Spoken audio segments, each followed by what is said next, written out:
Viridian, The Green Guide, by Clouds. My Head in the Clouds Not Coming Down.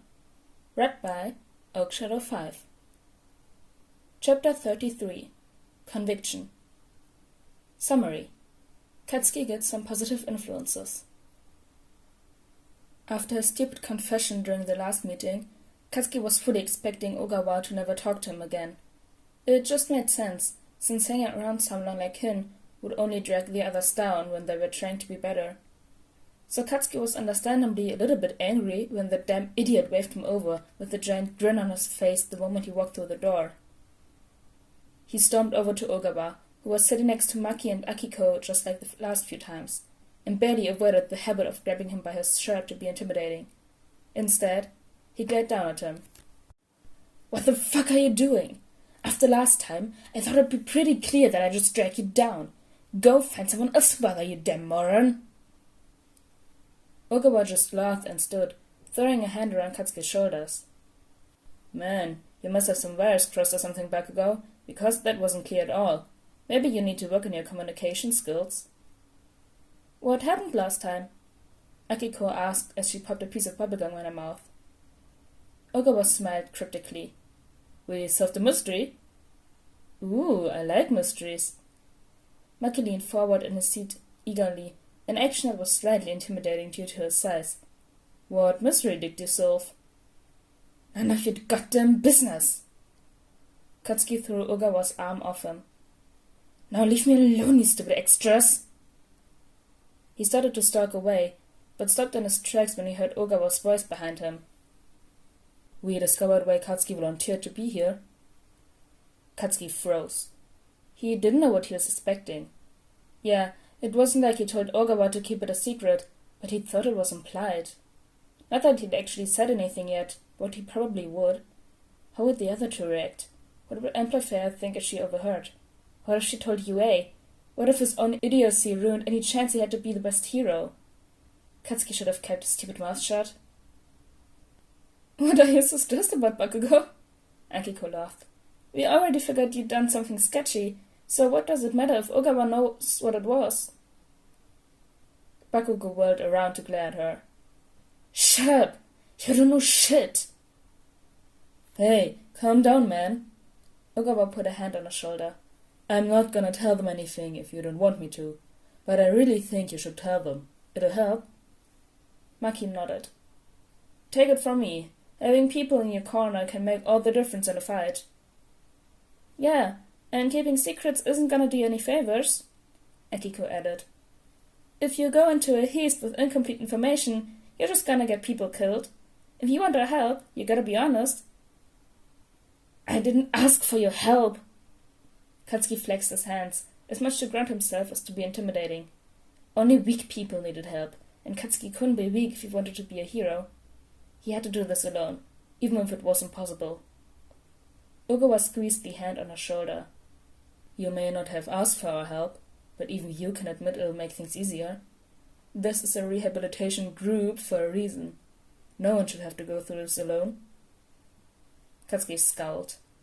Maybe Ogawa had a point, but he still didn't deserve their help. They were the ones that needed their arrest records wiped, and they couldn't afford to get dragged down by a stupid, cruel grad school bully. "All right, everyone!" Amplifier's quirk-amplified voice echoed around the room. "It's almost time to start, so go ahead and find your seats." Katsuki made to stalk off to stand against the wall, but Ogawa grabbed his arm and dragged him into the chair right next to his, then leaned over to mutter in his ear.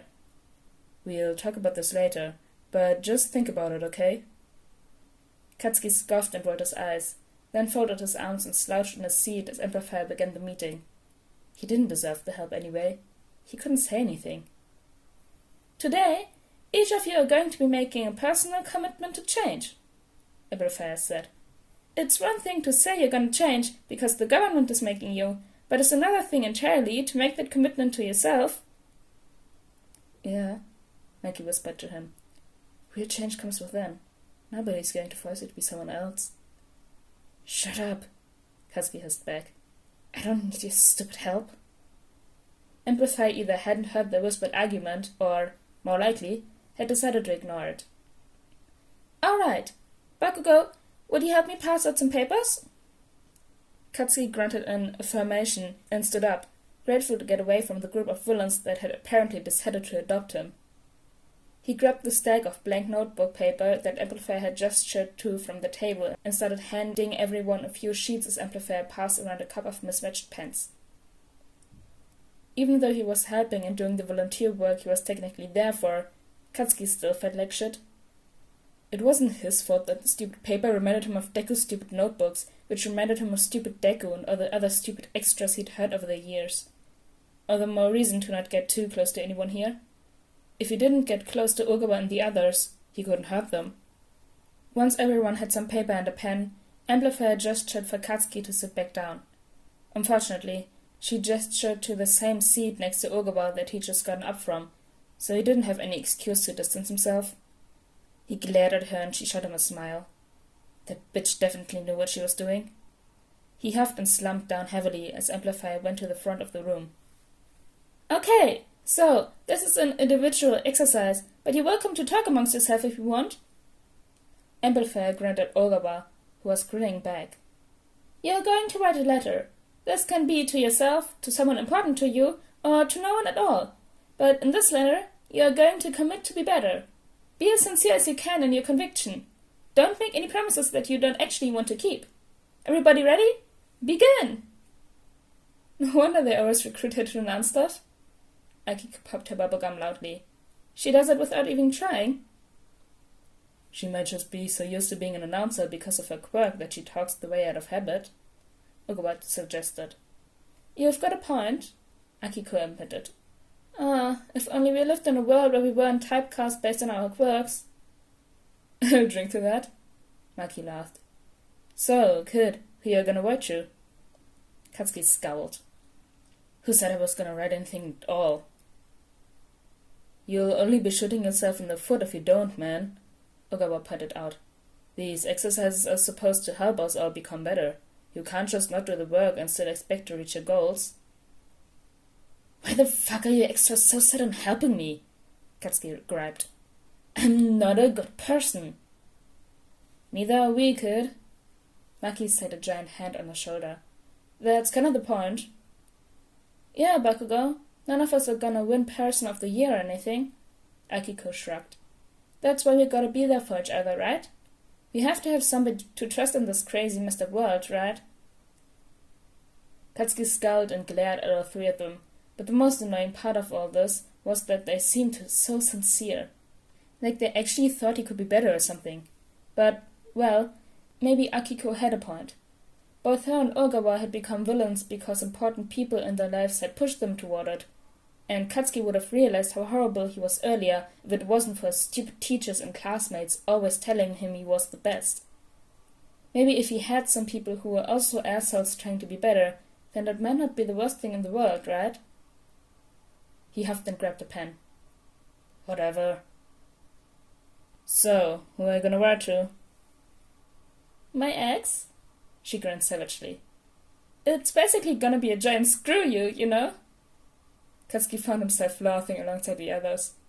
Yeah, fuck him, I guess. What about you guys? I'm writing to my dad, Maki said. He died a couple years back and I didn't get to see him a while he was in the hospital because I was in prison. Not clearing up my act in time for him to see it is probably one of my biggest regrets. Obviously, a letter isn't gonna fix anything, but it just seems fitting, you know? You guys all pick meaningful people, Ogawa pouted. And I'm over here just writing to myself. Katsuki hit him over the head. Shut up. You're trying to be better because it's what you want, right? So why would you write your stupid commitment to anybody else, idiot? Ogawa blinked a few times. I hadn't thought of it like that, man. I guess writing to myself isn't as silly as I thought, huh? Of course it isn't, Maki smiled gently. It's your conviction, isn't it? I guess so, Ogawa laughed. So, what about you, Bakugo? Who are you gonna write to? Katsuki thought about it for a minute. His first thought was to write the letter to All Might, but that didn't seem right somehow. Yeah, he wanted to be like All Might, but he was a celebrity that Katsuki had never met. If he was gonna write to someone else, it needed to be someone personal, Someone that he wanted to be better for. Someone like... Deku. Deku? Akiko frowned. You've got weird friends, Bakugo. What kind of parents name the kid Useless?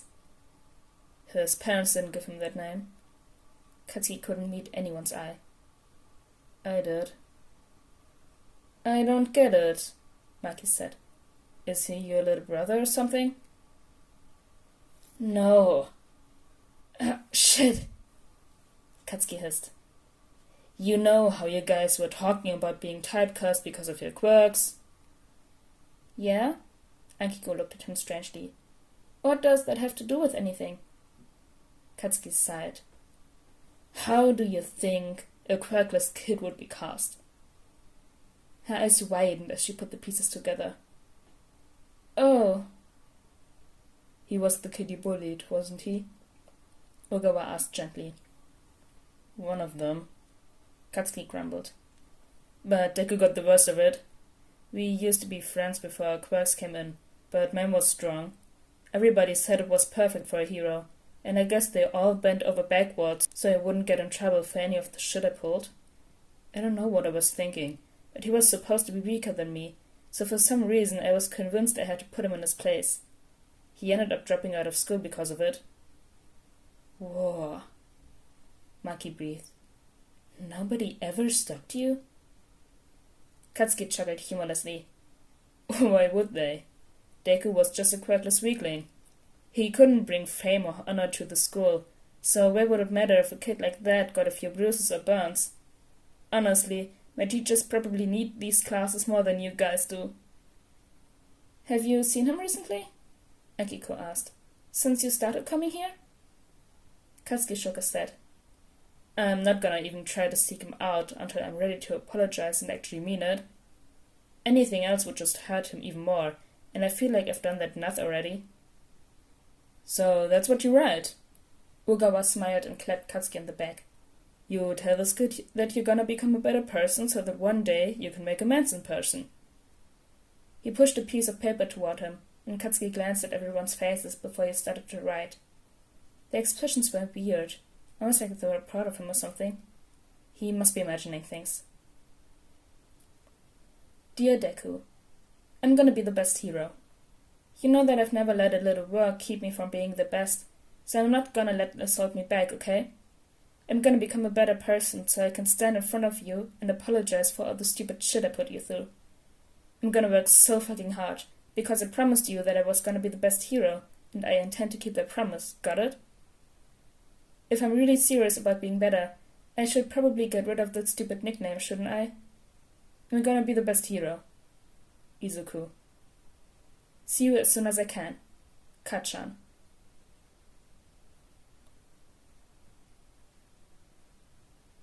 Oh my god, oh my god, oh my god, he said Izuku.